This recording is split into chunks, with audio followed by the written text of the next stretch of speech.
처음엔 그저 축구가 아이의 즐거움이었지만 어느 순간부터 부모님이 더 몰입하게 됩니다. 국가대표 경기나 월드컵 결승전은 안 봐도 내 아이의 경기만큼은 절대 놓치지 않죠. 그래서 아이가 더 잘했으면 하는 마음에 유튜브에서 영상을 찾아보고 좋다는 정보는 다 저장해서 보여주게 됩니다. 하지만 부모님의 마음과는 달리 막상 경기장에서 아이를 보면 공도 잘 못 잡고 상대에게 밀리는 모습이 보입니다. 아무리 노력해도 성장하지 않는 느낌이 들죠. 그런데 놀라운 건 대부분의 아이들이 자신의 재능을 50%도 쓰지 못하고 있다는 사실입니다. 저는 프로선수까지 17년을 축구를 하고 지도자로 현장에서 아이들을 보며 확실히 느꼈습니다. 아이들이 정말 열심히 훈련을 하지만 자기 안에 있는 가능성을 전혀 꺼내지 못하고 있다는 것을요. 그 이유는 단 하나입니다. 훈련의 방향이 잘못되어 있기 때문입니다. 프로선수가 되려면 단순히 열심히 하는 것이 아니라 어떤 방향으로 훈련을 해야 하는지 정확히 알아야 합니다. 한번 상상해보세요. 로켓이 발사될 때 각도가 10도만 틀어져도 처음엔 별 차이가 없어 보이지만 우주로 갈수록 완전히 다른 방향으로 날아가게 됩니다. 축구도 똑같습니다. 매일 훈련하고 레슨을 받아도 방향이 틀려 있다면 프로 무대에는 도달할 수 없게 됩니다. 그래서 오늘은 프로 선수가 되는 올바른 방향과 방법에 대해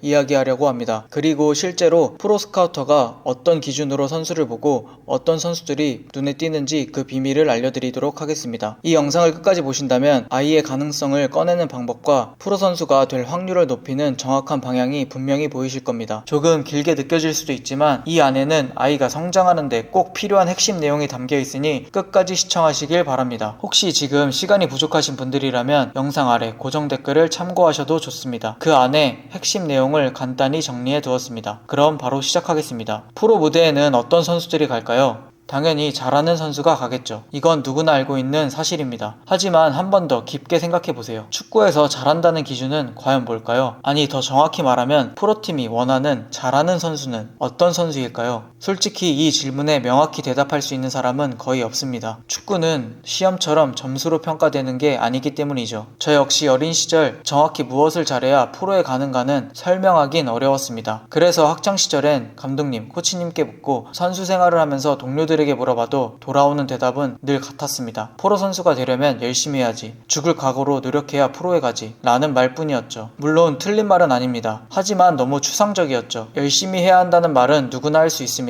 하지만 정작 중요한 건 무엇을 어떻게 얼마나 어떤 방향으로 열심히 해야 하는가였죠. 그래서 저희가 프로 선수를 은퇴 후에 바로 지도자의 길로 가지 않은 이유도 바로 이 답을 찾기 위해서였습니다. 프로 무대에서 통하는 능력이 무엇인지, 프로에 가는 선수들이 공통적으로 가지고 있는 요소는 무엇인지 그걸 정확히 알아야만 아이들을 올바른 방향으로 성장시킬 수 있다고 생각했기 때문이죠. 그래서 토리와 저는 3년 동안 수많은 선수들을 관찰하고 어떻게 하면 프로 선수가 될 수 있는 확률을 올릴 수 있을까 공부했습니다. 그렇게 저희는 3년간의 공부 끝에 결국 명확한 결론에 도달했습니다. 프로에 가는 선수들에게 공통적으로 있는 능력은 폭발력과 임팩트였습니다. 폭발력, 임팩트, 이 단어들이 조금 낯설게 들리실 수도 있습니다. 지금부터 차근차근 설명드리겠습니다. 폭발력은 정지 상태에서 팡 하고 치고 나가는 힘입니다. 정지된 순간에서 순식간에 최고 속도로 치고 나가는 그 힘, 그게 바로 폭발력입니다. 그리고 임팩트는 단순히 세게 차는 힘이 아닙니다. 슈팅, 패스, 킥, 헤딩을 세기가 강하면서도 정확하게 공을 보낼 수 있는 능력을 말합니다. 폭발력과 임팩트가 뭔지 더 정확하게 궁금하신 분들은 고정 댓글을 참고해주세요. 그럼 왜 프로에 가기 위해 폭발력과 임팩트가 꼭 필요할까요? 아이들이 고등학교나 대학교 수준만 되어도 대부분 패스, 드리블, 트래핑 같은 기술적인 기본기를 충분히 갖추고 있습니다. 즉 상위 레벨에서는 기술만으로는 더 이상 눈에 띄기가 어려운 거죠. 이 시점부터는 경기를 뛰는 22명의 선수들 중 누가 더 강한 인상을 남기느냐가 중요해집니다. 그냥 흘러가듯 기본적인 플레이를 하는 밋밋한 선수에게는 눈길이 가지 않게 되죠. 축구는 시험처럼 점수로 평가되는 스포츠가 아니기에 결국 눈에 들어오는 순간의 장면이 있어야 잘한다는 걸 느낄 수밖에 없습니다. 플레이가 강렬해야 기억에 남고 기억에 남아야 프로팀의 선택을 받을 수 있습니다. 그래서 폭발력과 임팩트가 중요해지는 거죠. 같은 드리블이라도 폭발적으로 치고 나가는 선수는 더 잘해 보이고 시선을 사로잡습니다. 수비를 해도 폭발적인 스피드로 상대방 공격수와 부딪히는 선수들에게 눈길이 가죠. 슈팅 역시 마찬가지입니다. 골키퍼에게 막히더라도 강하면서도 정확한 임팩트 있는 슈팅이 기억에 남습니다. 손흥민, 김민재, 황희찬 같은 선수들을 봐도 플레이 스타일은 전혀 다르지만 공통적으로 폭발적인 스피드와 임팩트가 있습니다. 있습니다. 황희찬 선수와 손흥민 선수는 드리블을 하더라도 폭발적인 스피드로 수비수를 돌파하며 그 안에서 정확한 임팩트로 슈팅까지 연결하죠. 그래서 그들의 플레이는 언제나 눈에 띕니다. 김민재 선수 역시 마찬가지입니다. 그는 수비수임에도 불구하고 폭발적인 스피드로 공격수를 따라붙고 순간적인 폭발력으로 상대의 패스를 차단합니다. 헤딩도 그냥 하는 것이 아닌 엄청나게 강한 헤딩을 하죠. 이처럼 포지션이 달라도 프로모드에서 통하는 선수들은 모두 폭발력과 임팩트를 가지고 있습니다. 그게 바로 내 장점을 더 돋보이게 해줄 수 있는 능력이기 때문이죠. 이강인 선수도 프로에 진출한 뒤 벌크업을 진행한 이유도 단순히 몸싸움을 버티기 위해서만이 아니라 순간적인 폭발력을 키우기 위해서였습니다. 그리고 지금 당장 드리블을 잘하는 세계적인 선수들을 생각해봐도 폭발력과 임팩트가 없는 선수는 없습니다. 즉 프로모드에서는 본인의 장점을 더 돋보이게 하려면 순간적인 폭발력과 그 안에서 정확한 임팩트를 낼 수 있는 힘이 중요합니다. 저희 또한 돌아보면 결국 폭발력과 임팩트가 있었기에 프로모드에 설 수 있었습니다. 그렇기 때문에 어린 시절부터 폭발력과 임팩트를 목표에 두고 두 가지를 만들기 위해서 노력을 해야 하는 것이죠. 사실 초등학교 때까지만 해도 이 부분에 대한 고민은 크게 없습니다. 하지만 중학교로 올라가는 순간 상황이 완전히 달라집니다. 경기의 속도가 빨라지고 압박 강도가 높아지며 드리블을 할 시간조차 없어지죠. 단순히 기술만으로는 버티기 어려워집니다. 하지만 부모님들이나 아이들은 이걸 모른 채 SNS에서 화려한 개인기를 쓰는 아이들을 보며 기술적인 훈련만 받고 있습니다. 결국 상위 레벨로 갈수록 기술적인 부분도 폭발력과 임팩트가 없다면 무용지물이 되는 것도 모른 채 말이죠. 그래서 우리는 아이들이 단순히 기술 훈련만 열심히 하는 선수가 아니라 폭발력과 임팩트라는 기준 안에서 성장하는 선수가 되도록 이끌어야 합니다. 하지만 현실적으로 많은 팀 훈련에서는 폭발력과 임팩트를 세밀하게 개선시키긴 어렵습니다. 팀 훈련의 대부분이 전술 중심으로 이루어지고 한 명 한 명 세부적인 움직임이나 기초 자세, 힘의 방향 같은 걸 깊게 봐주기가 힘들기 때문이죠. 또한 일반적인 개인 레슨에서도 명확한 기준 없이 단순히 콘 드리블만 반복하는 경우가 많습니다. 물론 기본기는 중요하지만 그 기본기를 프로의 기준에 맞게 연결해주는 과정이 없다면 결국 아이는 기술은 있는데 경기장에서는 안 통하는 선수가 되어버립니다. 그래서 진짜 중요한 건 기본기를 어떻게 발전시켜 폭발력과 임팩트로 연결시키느냐입니다. 이 기준이 있어야 훈련의 방향이 생기고 그 방향 속에서 아이의 성장 속도와 완성도가 달라집니다. 그래서 저희 레슨은 단순히 기술을 가르치는 데서 멈추지 않습니다. 프로 모델을 목표로 한 명확한 기준 아래서 아이들에게 폭발력과 임팩트를 만들어주는 훈련을 진행합니다. 먼저 폭발력을 키우기 위해서는 어린 시절부터 정확한 자세와 올바른 습관을 만드는 것이 중요합니다. 그 출발점이 바로 스텝 훈련입니다. 좋은 스텝이 잡혀야 짧은 거리에서 치고 나가는 가속력과 순간적인 민첩성이 함께 올라갑니다. 스텝이라는 기초 위에 나이대에 맞춰 저항 훈련과 플라이어메트릭 훈련을 병행해 지면을 밟는 순간 폭발적으로 반응할 수 있는 출발력을 만들어줍니다. 또한 단순히 빠르게 움직이는 데 그치지 않고 폭발적인 움직임 속에서 공을 안정적으로 다룰 수 있는 터치와 드리블을 함께 훈련합니다. 많은 선수들이 속도는 있지만 그 속도 안에서 공을 잃지 않는 선수는 드뭅니다. 저희는 바로 그 차이를 만들어주는 훈련을 합니다. 그리고 임팩트를 만들기 위해선 무엇보다 기본기가 탄탄해야 합니다. 정확한 터치, 발끝의 감각, 타이밍, 밸런스 이런 세밀한 요소들이 힘보다 먼저 자리 잡아야 합니다. 그래서 저희는 투아트만의 기본기 프로그램을 통해 아이를 성장시킵니다. 이 모든 훈련은 1시간 안에 끝날 수 없습니다. 그래서 2시간 동안 집중 프로그램을 운영하는 이유입니다. 이 시간 속에서 아이들은 단순히 기술을 배우는 것이 아니라 프로 선수가 되기 위해 필요한 폭발력과 임팩트의 기반을 하나씩 쌓아가게 됩니다. 결국 저희 레슨의 목표는 아이들이 기술적으로만 잘하는 선수가 아니라 경기장에서 눈에 띄는 폭발력과 임팩트를 가진 선수로 성장하도록 돕는 것입니다. 프로 기준에 맞춘 폭발력과 임팩트를 향상시킬 수 있는 방법이 궁금하시다면 아래 고정 댓글을 클릭해주세요. 그럼 지금까지 우리는 프로에 가기 위해서 그리고 실력을 한 단계 더 끌어올리기 위해서 왜 폭발력과 임팩트가 반드시 필요한지에 대해 이야기했습니다. 결국 축구는 단순히 기술이 좋은 사람이 잘하는 게 아니라 순간적인 폭발력으로 차이를 만들고 임팩트 있는 플레이로 경기의 흐름을 바꾸는 선수가 선택받는 스포츠입니다. 그래서 중요한 건 막연히 많이 훈련하는 것이 아니라 정확한 방향과 목표를 가지고 꾸준히 실력을 쌓는 것입니다. 명확한 기준이 있어야 흔들리지 않고 나아갈 수 있습니다. 앞으로도 저희는 축구 선수가 되는 방법을 더 깊이 연구하고 그 과정을 여러분들과 함께 나누겠습니다. 오늘 영상이 도움이 되셨다면 좋아요와 구독 부탁드립니다. 그럼 다음 영상에서 더 깊이 있고 현실적인 이야기로 찾아뵙겠습니다. 감사합니다.